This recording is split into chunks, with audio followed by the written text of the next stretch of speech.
આતુરતાપૂર્વક website જોતા હતા અને એ આતુરતાનો અંત તમે રાતે 11 વાગે તો 11 વાગે લાવ્યા કરી, કેમ કે બધા વિદ્યાર્થીઓને એવું હતું કે હવે આજે નહીં આવે તો કાલે આવશે. પણ તમે જે પ્રોમિસ કર્યું હતું એ પ્રોમિસ તમે પૂરું કર્યું છે, બદલ તહેદિલથી તમામ વિદ્યાર્થીઓથી ખૂબ ખૂબ આભાર. હવે જે લિસ્ટ જાહેર કરવામાં આવ્યું છે એ લિસ્ટમાં જોવા જઈએ તો ફાઇનલ આન્સર કી બાદ જે શિફ્ટવાર જે રદ કરેલા પ્રશ્નો જે છે એની યાદી, પ્રો રેટા ગુણ તથા કપાત ગુણની વિગત, એ બધી જ વિગતો જે છે એમાં મૂકવામાં આવી છે.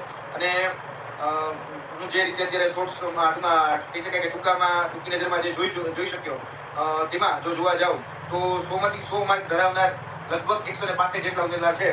અમે આ જે યાદી છે એ યાદીને અત્યારે એક્સેલ ફાઇલની અંદર ફિલ્ટર કરી રહ્યા છીએ.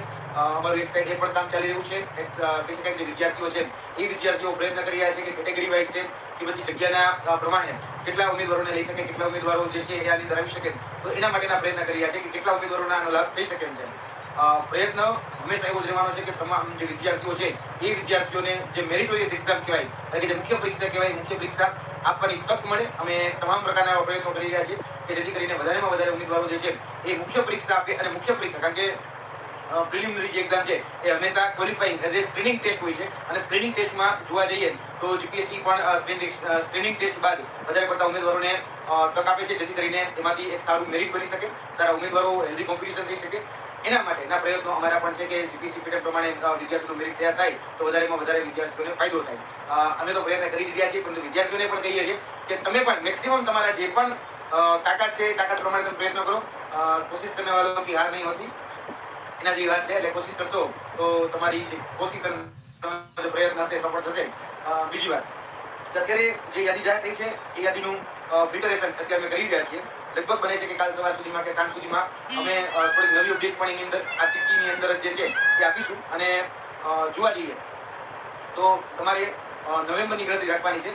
આગળની જે ફર્ધર એક્ઝામિનેશન છે એના માટેની, જે ગ્રુપ એ અને ગ્રુપ બી બંને માટે. ગ્રુપ એ જે છે એ ડિસ્ક્રિપ્ટિવ ફોર્મેટમાં લેવાની છે, અને ગ્રુપ બી જે અત્યાર સુધી એવી વાત કરી કે સીબીઆઈટી ફોર્મેટથી લેવામાં આવશે, પરંતુ જોવા જઈએ તો એ સીબીઆઈટી ફોર્મેટથી ન લેવાય અને ઓફલાઈન પદ્ધતિથી લેવાય. કારણ કે એમાં જે ઉમેદવારોની સંખ્યા હોય એ ઉમેદવારોની સંખ્યા જો મર્યાદિત હોય તો ગાંધીનગર હોય, અમદાવાદ જેવા સેન્ટરોમાં સેટ કરી અને સિંગલ પેપર એક્ઝામ જે છે લઈ શકાય, એ શક્યતાના બેઝ ઉપર તમામ જગ્યાએ એવા પ્રયત્નો ચાલી રહ્યા છે.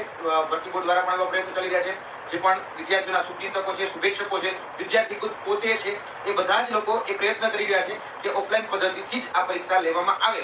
તો એની અંદર કહી શકાય કે તમામ જે અધિકારીઓ છે એ અધિકારીઓ પણ સપોર્ટ કરી રહ્યા છે, અને અધિકારીના પ્રયત્નને કારણે જ આજે એવી આશા અમને મળી છે કે ભાઈ મોસ્ટ પ્રોબેબલી કે આ પરીક્ષા એટલે કે જે સીસીઈ ગ્રુપ બી એ બને ત્યાં સુધી ઓફલાઈન મોડથી જ લેવામાં આવશે. એટલે ઓફલાઈન મોડથી જો આ પરીક્ષા લેવાય છે તો મોટાભાગના જે વિદ્યાર્થીઓ છે એ વિદ્યાર્થીઓને ફાયદો થશે.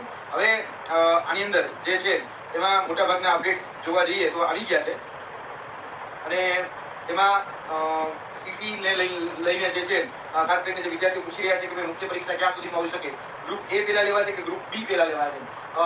મોસ્ટ પ્રોબેબલી જે છે બાબતો જે સામે આવતી હતી કે ગ્રુપ એ પહેલા લેવાય કે ગ્રુપ બી પહેલા લેવાય, હું એ વાતમાં હજી પડવા નથી માંગતો, કારણ કે એ ડિસિઝન થોડું પેન્ડિંગ છે. પરંતુ નિમણૂક જે છે એ ગ્રુપ એ ને જ પહેલા મળશે. ગ્રુપ એ જે છે એને પહેલા નિમણૂક મળશે, અને ગ્રુપ બી જે છે એને બીજા સ્તર ઉપર નિમણૂક આપવામાં આવશે. એટલે જે આપણે ક્રમિક ભરતી કહેતા હોઈએ છીએ એ જ ક્રમિક ભરતી એમાં થવાની છે. બરાબર જી. અને ખાસ કરીને